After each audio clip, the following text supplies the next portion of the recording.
শুভ মকর সংক্রান্তি সবাইকে। এখন বাজে 6টা, একটু তাড়াতাড়ি উঠেছি আজকে। একটা কু মতলব এসেছে মাথার মধ্যে। ছোট্টবেলার কথা মনে পড়ে গেল। তোমরা সবাই জানো আজকে হচ্ছে মকর সংক্রান্তি বা পৌষ সংক্রান্তি।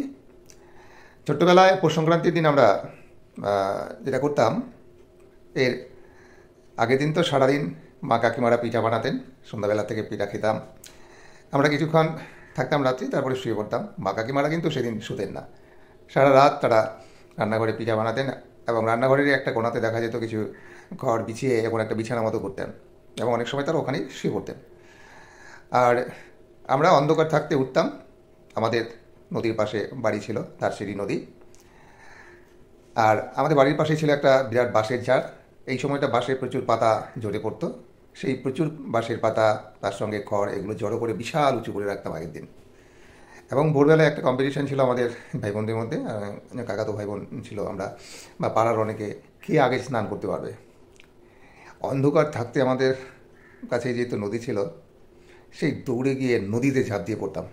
কিছু দেখতে পেতাম না, নদীর ওই পার দেখা যেত না, নদীর থেকে তখন জলের উপর থেকে কুয়াশা বেরোচ্ছে, এর মধ্যেই ঝাঁপ দিতাম। তাড়াতাড়ি 2-3টে ডুব দিয়ে চেঞ্জ করেই আবার দৌড়ে এসে বাড়িতে সেই যে খড়ের গাদা আগের দিন যে আমরা যেটা তৈরি করে রাখতাম সেটাতে আগুন দিতাম। এবং এটা একটা কম্পিটিশান ছিল যে কার বাড়ির আগুন কতটা উঁচু পর্যন্ত উঠবে এবং দূর থেকে দেখা যাবে। একটা দারুণ মজার বিষয় ছিল। তা এগুলো তো এখন অতীত, কতদিন এগুলো মানে করা তো হয় না, হওয়ার কথাও নয়, এমনকি দেখতেও পাচ্ছি না আজকে। আজকে ভাবলাম যেহেতু এবার মহাকুম্ভ চলছে, আজকে অন্তত মানে কোনো কাজ শুরু করার আগে স্নানটা করব। আমি গিজার দিয়ে রেখেছি, কারণ এছাড়া স্নান করা আমার পক্ষে সম্ভব না, কিছু প্রবলেম আছে। আজকে সবার প্রথম স্নান করব, তারপরে আমি জল হোক বা পিঠে হোক সেটা মুখের মধ্যে দেবো। তোমরা কে কে আজকে চান করেছো সকালবেলায় অবশ্যই কমেন্ট করে জানাবে। তাহলে ঠিক আছে, আমি রাখছি। আমি এগুলো খুলে আগে একটু ভালো করে তেল মালিশ করে নেব, তারপর গিজার চালিয়ে রেখেছি। গরম জলেই করতে হবে, কারণ আমি সারা বছরই গরম জলে স্নান করি। একটু চেষ্টা করেছি ছোটোবেলার সেই ভাইবটা 1% যদি পাওয়া যায়, মন্দ কি, কী বলো তোমরা? আর কমেন্ট করে জানাবে তোমরা আজকে কে কে সকালে স্নান করেছ। গতকাল শুরু হয়েছে মহাকুম্ভ প্রয়াগরাজে। এটা তোমরা সবাই জানো যে মহাকুম্ভ 144 বছর পর পর হয়। আমরা যেতে পারিনি, কিন্তু মহাকুম্ভের যে সন্ধিক্ষণ, এটাতে আমরা আছি। এটাও কিন্তু কম বিষয় নয়, কেননা 2 শতাব্দী লেগে যায় একটা মহাকুম্ভ থেকে আরেকটা কুম্ভ আসতে। ফলে বুঝতেই পারছো, যারা মহাকুম্ভের সাক্ষী মানে আমরা আছি, তারা অত্যন্তই ভাগ্যবান।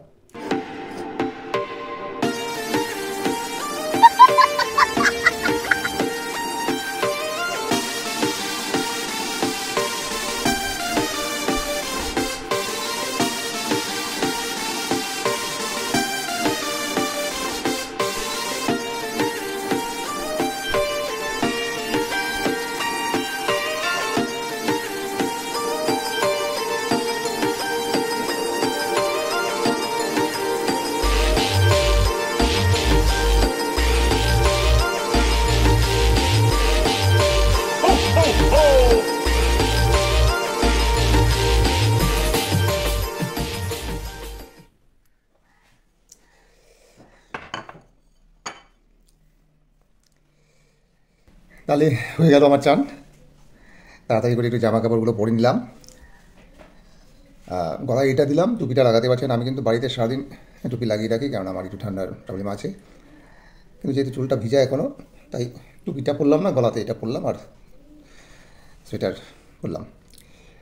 খুব ভালো লাগলো অনেকদিন পরে সকালবেলায় অন্তত মকর সংক্রান্তি মনে করে আমি চান করেছি। দুর্দান্ত লাগছে। চা করে নিয়েছি, এখন চা খাবো। কালকে কিছু পিঠে করা হয়েছে, ওর শরীরটা খুব একটা ভালো না, তবু আমি স্কুল থেকে এসে দেখি ওরা মা পিঠে শুরু করেছে, একটু পিঠে দিয়ে চা খাবো। আর যখন আমার বাড়িতে পিঠে থাকে, আমি এমনিতেই সবার আগে উঠি, তাড়াতাড়ি করে ফ্রেশ হয়ে নিজেই চা করে শুরু করে দিই। পিঠে হলে আমার তখন আর অন্য কোনো হুঁশ থাকে না।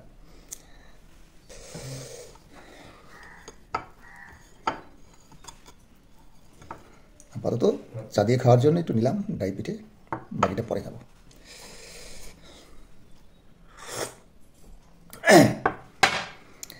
ঠিক আছে, তাহলে রাখছি এখানে। আবারও সবাইকে শুভ মকর সংক্রান্তি, শুভ মহাকুম্ভ। এটা অবশ্যই বলতে হবে, কারণ এটা খুব একটা বলা যায় না। আবার 144 বছর পরে এই কথাটা বলা যাবে। যাই হোক, মকর সংক্রান্তিতে সবাই পিঠে পুলি খাও, ভালো থাকো। রাখছি এখানে।